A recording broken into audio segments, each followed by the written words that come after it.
जब बात जिंदगी के इन पहलुओं की आती है तो शब्दों का इस्तेमाल सिर्फ शब्द विज्ञान के अनुसार नहीं होना चाहिए। आपने कहा मैं बहुत कंफ्यूज्ड आत्मा हूं, पर आत्मा कभी कंफ्यूज नहीं हो सकती। आप एक कंफ्यूज्ड मन है। इस शब्द को ठीक करना इतना जरूरी क्यों है? क्योंकि अगर आप इन दोनों में फर्क नहीं समझेंगे, मान लीजिए कि आप अपने डॉक्टर के पास गए क्योंकि आपको हृदय समस्या है और आपने कहा डॉक्टर मेरे लिवर में कुछ परेशानी है। वे किसी और चीज का इलाज कर देंगे, है ना? है ना? इसलिए बहुत जरूरी है। प्रश्न केवल अर्थ विज्ञान का नहीं है, बाल की खाल खींचने की भी बात नहीं है। यह बस ऐसा ही है। आपको हार्ट प्रॉब्लम है लेकिन आप लिवर के डॉक्टर के पास चले गए। ऐसे कोई समाधान नहीं निकलेगा क्योंकि ऐसे परेशानियां और बढ़ जाएंगी। क्योंकि वैसे भी अगर एक बार आप वहां गए तो उसे लिवर की सर्जरी करनी ही पड़ेगी, चाहे आपको लिवर की समस्या हो या ना हो। यह उस बिजनेस का हिस्सा है, ठीक है? इसलिए यह बहुत महत्वपूर्ण है। आपकी आत्मा कंफ्यूज नहीं हो सकती।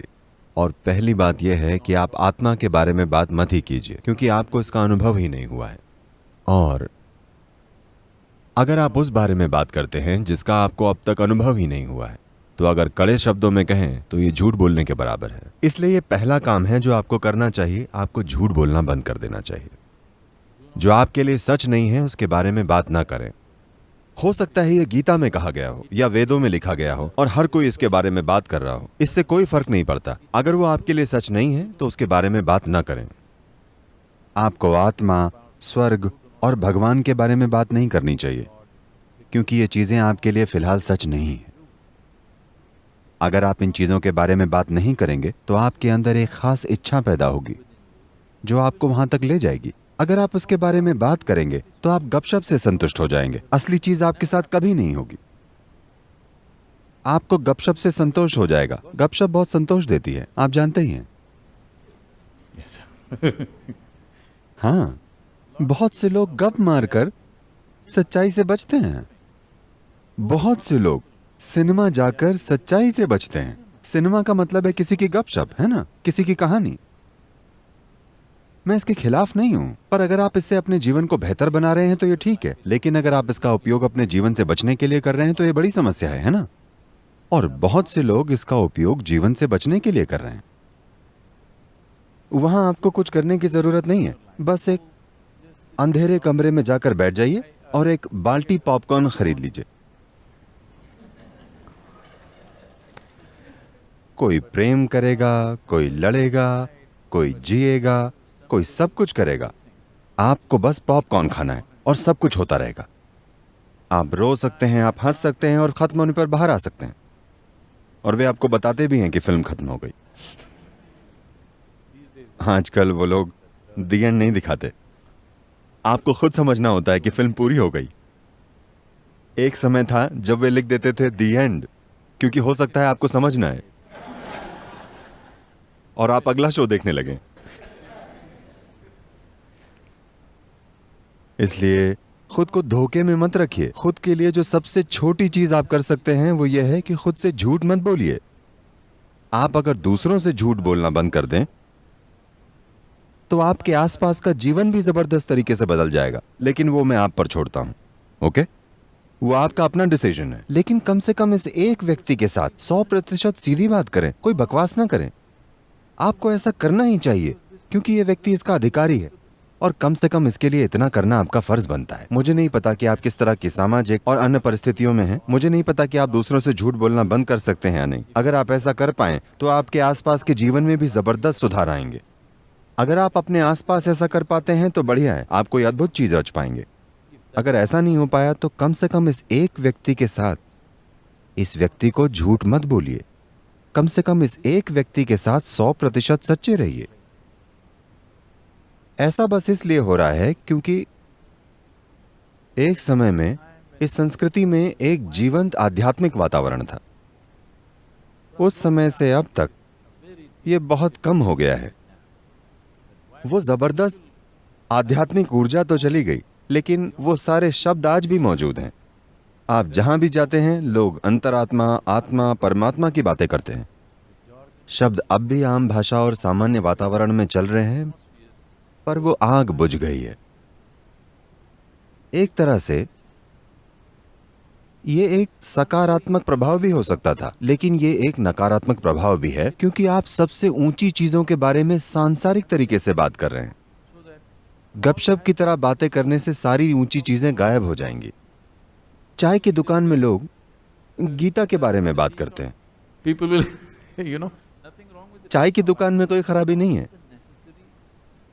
लेकिन उसमें पवित्रता और फोकस की कमी है। पवित्रता का मतलब ये नहीं है कि आप उसे ऊंचा मानने लगे। पवित्रता को इस अर्थ में समझें कि अगर आपको दूध में हाथ डालना है तो आपको अपने हाथ साफ करने होंगे, है ना, वरना दूध खराब हो जाएगा। ये भी वैसा ही है। किसी चीज में हाथ डालने से पहले थोड़ा ध्यान रखना पड़ता है, वरना आप एक कंफ्यूज्ड आत्मा बन जाएंगे, जो कि असंभव है। लेकिन आपको ऐसा लगता है कि यह सच है। मन कंफ्यूज्ड हो सकता है, मन सिर्फ कंफ्यूज्ड ही हो सकता है। अगर किसी का मन स्पष्ट है तो वो इंसान कट्टर होगा। क्या आप समझ रहे हैं? मन का स्वभाव ही भ्रम में रहना है। यही इसकी सुंदरता है। वो हमेशा भ्रम में रहता है क्योंकि वो कुछ भी समझ नहीं पाता, लेकिन ये सब कुछ इकट्ठा कर सकता है और उस पर विचार कर सकता है लगातार। आपके तार्किक मन का यही स्वभाव है। आपका मन हमेशा कंफ्यूज्ड ही रहेगा अगर आप एक ही दिशा में सोचने वाले मूर्ख या फिर कट्टर नहीं है। मन हमेशा भ्रम में रहेगा। मन का भ्रम में होना अच्छा है। अगर आप अपने मन को संभालना जानते हैं, अगर आप अपने मन को व्यवस्थित करना जानते हैं, अगर आप चेतन रूप से अपने भ्रम की मात्रा को जबरदस्त रूप से बढ़ाना जानते हैं, अगर आप जागरूक होकर अपने भ्रम को संभालना जानते हैं, तो मन एक बहुत ही उपयोगी औजार है। अगर आप ऐसा मन चाहते हैं जो भ्रम में ना हो, तो आप दिमाग की सर्जरी करवा सकते हैं। आधा दिमाग निकलवा दीजिए, फिर भ्रम चला जाएगा, सब साफ। आप जितने बुद्धिमान हैं उतना ही हैरानी का भाव होगा, उतने ही आप हर चीज को लेकर भ्रम में होंगे। आप जीवन को जितनी गहराई से देखेंगे उतने ही भ्रम में पड़ जाएंगे, और ये अच्छी बात है। सिर्फ ऐसा इंसान जो किसी चीज पर ध्यान नहीं देता, जो बस एक तरीके से देखता है, उसे हर चीज के बारे में पक्का विश्वास होता है। अगर आप ऐसा करते हैं, आप या तो मूर्ख होंगे या फिर कट्टर, और इन दोनों में ज्यादा फर्क नहीं है। इसलिए अभी आपका दिमाग कंफ्यूज है, क्योंकि यही दिमाग का नेचर है। आपको सीखना पड़ेगा कि आप किस तरह से कंफ्यूजन का फायदा उठा सकते हैं। अगर आपका दिमाग कंफ्यूज नहीं है तो इसका मतलब है कि यह लगातार ठीक से काम नहीं कर रहा है। यह एक ठहरा हुआ दिमाग है। आपका दिमाग एक कंक्रीट ब्लॉक बन गया है जो हर चीज के बारे में निश्चित है। नहीं तो लगातार आप ज्यादा से ज्यादा जानकारी ले रहे हैं तो यह हमेशा कंफ्यूज रहती है, क्योंकि यह हमेशा उससे अधिक सूचनाएं प्राप्त कर रहा है जितनी ये कर सकता है। बहुत सारी सूचनाएं, इतनी ज्यादा सूचना। अगर आप देखें, अगर आप इस कमरे की चीजों को थोड़ा ध्यान से देखेंगे तो आपको ऐसी चीजें दिखेंगी जिनके बारे में आपने कभी नहीं सोचा होगा। आप समझ रहे हैं? अगर आप बस किसी एक चीज को देखें तो ऐसा होने लगेगा। बात बस इतनी है कि लोग बस ऐसे देखते हैं और उन्हें कुछ नजर नहीं आता।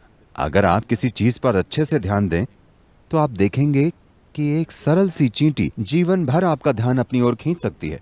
उसमें इतना कुछ है। तो आसपास की हर चीज पर अगर आप भरपूर ध्यान दें तो आपको इतनी जानकारी मिलेगी कि किसी का भी मन उसे समझ नहीं सकता। जो मन ध्यान नहीं देता